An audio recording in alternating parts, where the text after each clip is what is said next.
calm, the mind will follow. And when the body refuses to calm, they try to persuade it with water. But water is only the beginning, because once the Victorians have bathed you, soaked you, wrapped you, and rubbed you down like a show horse, they move on to their next favorite category of sleep aids: tonics, bottles, elixirs, syrups, drops, mixtures with labels so confident they should come with a top hat. And soon you will step into the world of patent medicines, the great Victorian tonic parade, where insomnia is not just a problem, but a business opportunity. For now, though, you breathe slowly and let the imagined warmth of the bath settle into your muscles. Your eyelids droop. The lavender still lingers. The air is cool. The bed is firm but steady. And your mind begins to soften, ready to be carried into the next sleepy chapter of Victorian experimentation. You lie there with that imaginary warmth still clinging to your skin, the memory of a bath, the sense of being clean and rubbed down and politely bullied into relaxation. Your body feels heavier now, like it's finally starting to accept the idea of sleep. But the Victorian world is not satisfied with gentle persuasion. No. The Victorians have another love language: bottles. If you spend enough time in the 19th century, you realize the era runs on three things: coal, etiquette, and liquids sold in glass. And when it comes to insomnia, the Victorian answer is often not rest more, but drink this.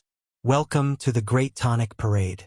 Mainstream historical fact: the Victorian era sees an explosion of patent medicines, commercially sold remedies advertised for a wide range of ailments, often with secret or vague ingredients, and marketed aggressively through newspapers, posters, and endorsements. So while you're lying in bed trying to drift off naturally, a whole industry is out there shouting through the fog: you could sleep better if you just bought our syrup. You imagine yourself earlier in the day, walking through London streets. You pass a chemist's shop with big glass windows. Inside are rows of bottles, neatly arranged like a museum of hope. There are powders, pills, tinctures, tonics. Labels promise calm nerves, steady digestion, strong blood, cheerful spirits, restful sleep. The fonts are ornate, the claims are bold, and the bottle shapes are oddly seductive. Like the glass itself is saying, "Go on, just one sip. You'll be a new person by Tuesday." You step inside the shop in your imagination. The air smells of herbs, alcohol, and that sharp medicinal scent that makes you feel both reassured and slightly nervous. Behind the counter stands the chemist, serious, clean-handed, professional. But the shop is also full of marketing. Posters, testimonials, little pamphlets. You ask for something to help you sleep. The chemist nods like this is the most normal request in the world, because it is. Sleeplessness is common. And now there are products for it. He gestures toward a shelf. There's soothing syrup, nerve tonic, restorative drops, calmative elixir. Names that sound like they were invented by someone who has never slept but has definitely sold things. You pick up a bottle and read the label. It promises to quiet the nerves, settle the stomach, restore balance, and produce natural and refreshing slumber. Natural. In a bottle. Victorians love calling things natural. It makes you feel like you're not taking a drug, you're simply drinking a plant that happens to knock you unconscious. Joke 1. If the bottle says natural, the Victorians assume it's basically a salad. But here's the thing. Some tonics are genuinely mild and herbal. Others are not. Some contain alcohol, often a lot of it. Some contain opiates. Some contain chloral hydrate. Some contain bromides. Some contain ingredients that sound like they belong in a chemistry experiment rather than a bedtime routine. And many consumers don't know what's inside, because patent medicines often keep ingredients secret. That secrecy is part of the appeal. The mystery suggests expertise. It suggests that the maker has a special formula, a secret knowledge. It's also convenient for hiding the fact that the product is mostly alcohol and sugar. You imagine yourself holding one of these bottles, turning it in your hands. The glass is thick. The liquid inside is amber, catches the light. You can already taste it: sweet, bitter, sharp. The kind of taste that makes you squint slightly and then immediately feel as if it must be working. Victorian tonics are often taken with ceremony. A measured spoonful, A small glass, careful sip. The act itself becomes part of the bedtime ritual. Like lavender sachets and foot baths, tonics are a way of telling the body, now we prepare for sleep. Quirky tidbit. Some Victorian patent medicine advertisements include testimonials from people claiming they hadn't slept in weeks until the tonic restored them, often with dramatic language about nervous prostration and exhausted vitality. It's the 19th century version of "This one weird trick changed my life." You can almost see the ad now, printed in a newspaper. A tired-looking man transformed into a cheerful citizen thanks to Professor Wimpleton's nerve restorer. And you can't help laughing softly. Joke 2. If a product is made by Professor Anything, you should probably ask where his university is. But in fairness, the Victorians live in a world where medical regulation is still developing. There are legitimate physicians and chemists, but there are also opportunists. And the line between medicine and marketing is blurry. This is an era when people trust print. They trust authority. They trust confident claims. And sleep is precious. So if someone says, "Take this tonic and you'll sleep," many people are willing to try. Now, as you lie in bed, you imagine the tonics themselves. There are nerve tonics designed for people who are exhausted, anxious, overworked. They often contain stimulants like caffeine or coca extracts in small doses, combined with sedatives or calming herbs. Yes, some tonics are both stimulating and calming, which is like saying, this drink will both wake you up and put you to bed. But Victorian logic often aims for balance. Strengthen the nerves by day, calm them by night. Some tonics include quinine, used to treat malaria and also marketed as a general health booster. Others include iron, marketed for weak blood and fatigue. And some include strychnine in tiny doses, because nothing says relax like a trace amount of poison. Victorian medicine sometimes believes that small doses of dangerous substances can stimulate the body's strength. It's like the era's version of what doesn't kill you makes you stronger, except they take it literally. Historians still argue how much of the patent medicine industry was deliberate fraud versus sincere but misguided health practice. Many manufacturers likely believed their products helped. Many consumers reported relief. But the lack of transparency and regulation leads to harm. You, modern listener in a Victorian bed, feel grateful for ingredient labels. Now you imagine the chemist recommending something specific for your sleeplessness. Perhaps he offers a calming syrup, something with herbs like valerian, hops, and lavender, combined with alcohol as a solvent. Alcohol, of course, is everywhere in these preparations. Preserves the mixture. It extracts plant compounds. It also makes you feel pleasantly sleepy. So you take a spoonful at bedtime. It warms your throat. It settles into your stomach like a tiny fire. You feel the immediate loosening of tension. It's not hard to see why people love these tonics. Even if the active ingredient is mostly alcohol, the effect is real. The mind slows, the body relaxes, sleep comes easier. But there's a cost. Regular use can lead to dependence, tolerance, and worsening sleep over time. And yet, for someone desperate, that's tomorrow's problem. Tonight, they just want rest. You turn slightly under your blanket, imagining the weight of a tonic bottle on your bedside table. It's comforting, like having a tool ready. But tonics aren't only about chemistry. They're about identity. To take a tonic is to participate in modernity. It's to treat your body like a machine that can be adjusted. It's to say, I have a problem, and I will solve it with science, even if the science is questionable. Joke 3. Victorian tonics are basically early tech support for the human nervous system. Have you tried turning your brain off and on again? Here, drink this. And now, lying in bed, you begin to feel how the Victorian era is caught between old and new. On one hand, there are herbs and domestic remedies, lavender, warm milk, foot baths. On the other hand, there are chemical sedatives and commercial products, bottles promising instant relief. And the Victorian insomniac stands in the middle, holding a spoon, wondering what will finally work. Soon, you will move from the general world of tonics into a more specific and more dangerous corner of Victorian sleep medicine. Because there is one substance that whispers through the era like a lullaby with teeth. Opium. Laudanum. The soothing drops that can turn night into silence. and sometimes turn life into dependence. But for now, you remain in the softer part of the tonic parade, where labels promise comfort and the glass bottles gleam like tiny lanterns in the dark. You breathe slowly, letting your mind quiet. The lavender still lingers. The imagined warmth of baths still relaxes your limbs. And in the dim room, the idea of a tonic feels like a gentle reassurance. If sleep doesn't come naturally, there is always a bottle. You lie very still now, as if movement itself might scare sleep away. The room is calm. The fog outside has thickened into a kind of muffled blanket for the whole city. Even the distant sounds feel softened, like London has finally stopped talking long enough to let you rest. But your mind, in that quiet way minds have at night, drifts back to the bottles, the tonics, the syrups, the little spoonfuls of hope. And then, inevitably, it drifts toward the darker corner of the Victorian medicine cabinet. The one everyone pretends is harmless because it comes in a respectable bottle and is recommended by respectable people. Opium. Not as a scandal. Not as a villain. In the Victorian world, opium is often presented as a gentle helper, a soothing friend, a quiet hand on the forehead. And the most famous form of it, the one that shows up in countless homes, purses, and bedside tables, is laudanum. Mainstream historical fact.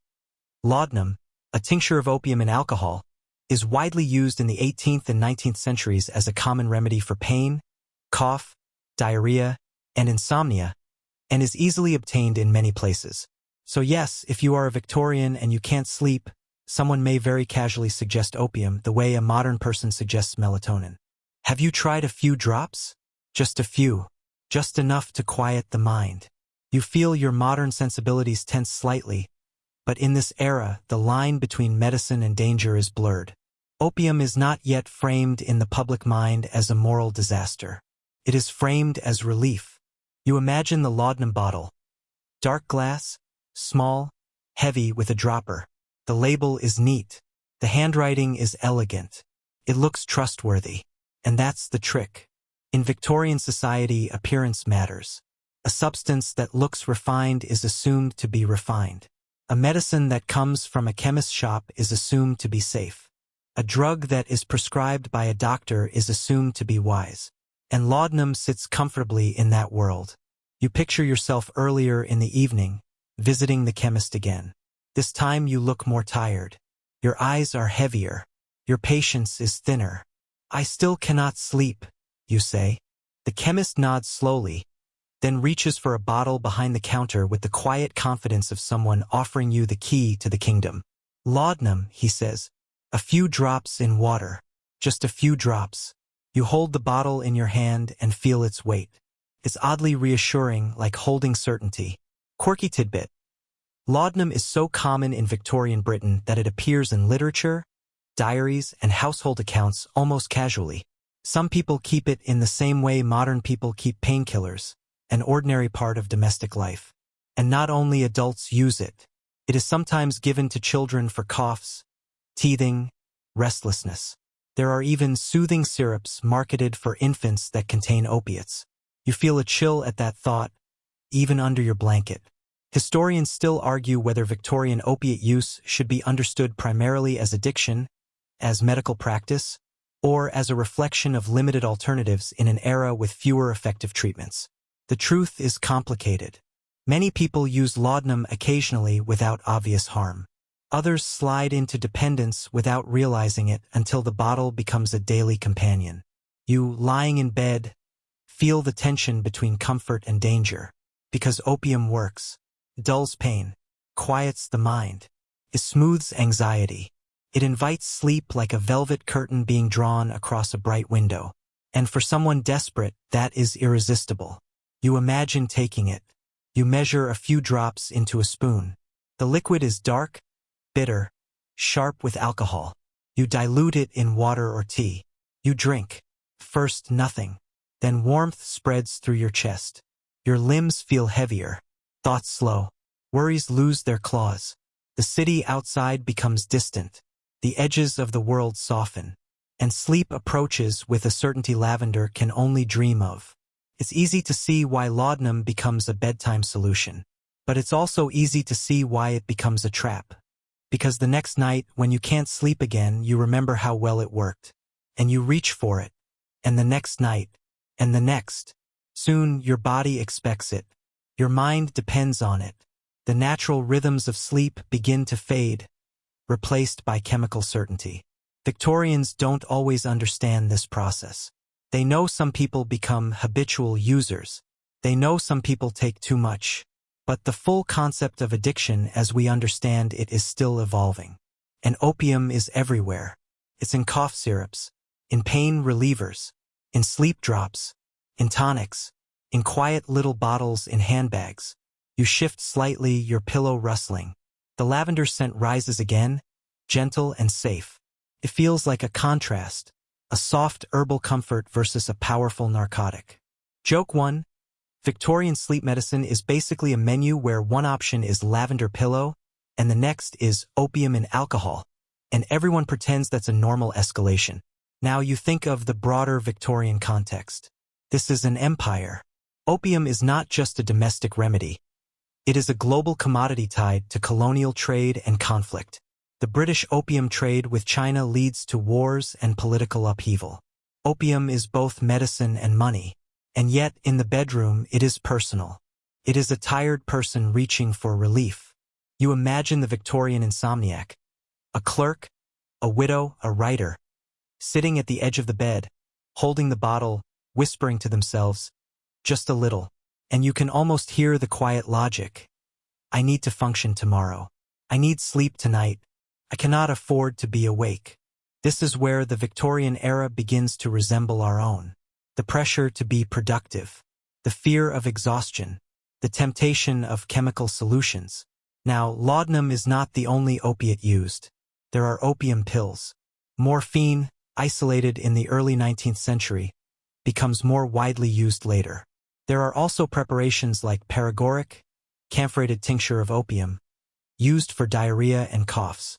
In medical circles, these substances are considered legitimate tools. Doctors prescribe them, chemists sell them, and for many people, they are life-saving, relieving pain, calming severe illness. The danger comes when they become routine for sleep, because sleep is not an illness. It is a rhythm, and when you replace rhythm with a drug, the rhythm forgets how to exist. You feel your own body sink deeper into the mattress as you consider this. The Victorian bed feels steady beneath you. The lavender feels safe. You decide, in this sleepy narrative, that you will not reach for laudanum tonight. Not yet. Not unless you absolutely must. You will continue exploring gentler remedies first. Because the Victorian world has many other options. Some silly, some soothing, some surprisingly modern. And one of the biggest, most debated areas of Victorian sleep advice is not bottles but food. What you eat, when you eat, what you drink in the evening. Because in the Victorian mind, digestion is the engine of the body, and if the engine is noisy, the whole machine stays awake. So soon, you will step into the world of Victorian supper tables, cocoa cups, forbidden tea, and the strange belief that a slice of toast can determine your dreams. But for now, you remain in the quiet tension of Section 8. The knowledge that opium is there, waiting, whispering. Powerful cure. A dangerous comfort. You breathe slowly and let the lavender pull you back toward calm. You let the city's noise fade. You let your thoughts drift away from bottles and into softer images. Warm milk, quiet kitchens, gentle routines. And you feel sleep hovering closer again. Not forced, but invited. You stay curled beneath the blanket, letting the idea of laudanum drift away like fog thinning at dawn. It's still there, somewhere in the Victorian world, on a shelf, in a handbag, in a doctor's bag. But you don't have to touch it tonight. Not yet. Not while there are gentler ways to coax the mind into rest. And in the Victorian imagination, one of the gentlest and most argued over paths to sleep runs straight through the stomach. Because if you ask a Victorian why you can't sleep, there is a very good chance they will answer without blinking. Your supper was wrong. Not your stress. Not your workload. Not the fact that the city outside sounds like a horse-powered drumline. No, your supper. Victorians treat digestion like a dramatic main character. It doesn't just digest. Performs. It sulks. It rebels. It sends messages to your brain. It gives you dreams. It gives you nightmares. It makes you wake at 3 a.m. with a vague sense of regret. Mainstream historical fact: Victorian health guides frequently link sleep quality to digestion and recommend light evening meals, avoiding rich foods and stimulants late in the day. So now, lying in bed, you begin to imagine the Victorian evening meal in detail, not as a social event but as a sleep strategy. You picture a dining room, not necessarily grand, perhaps modest, a table, a lamp, a cloth. The family sits, tired but composed, eating the last meal of the day. And the whole thing is guided by unspoken rules. Supper is not meant to be heavy. Dinner earlier in the day is often the main meal for many households. Supper is lighter, a little bread, maybe soup, perhaps a small portion of meat but not too much, maybe cheese, maybe a pudding if someone is